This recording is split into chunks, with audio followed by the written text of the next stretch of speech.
So today's project is painting this metal sign Joyce and I bought a while back. So Joyce and I bought this sign at the Pasadena flea market, and so it's full of rust, as you can see, and I need to scrape it down, and the goal is to paint it white.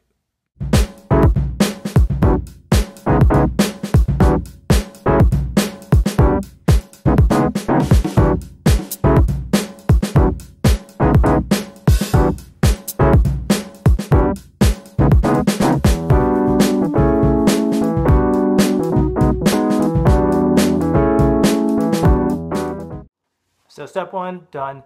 Removed as much rust as I could with the steel wool. Next is using the liquid rust remover. So I'm going to use this thing to coat the sign to remove any remaining rust.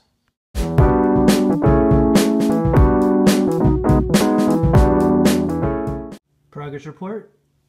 Rust is off the sign as much as possible, so it's a nice metal. So the best part, time to tag it up.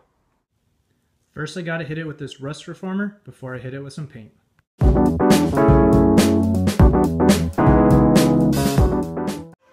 So I just flipped over the sign to hit the back, and then look at that, an outline of California on my tarp. That's pretty dope. Next up is the white paint, almost done.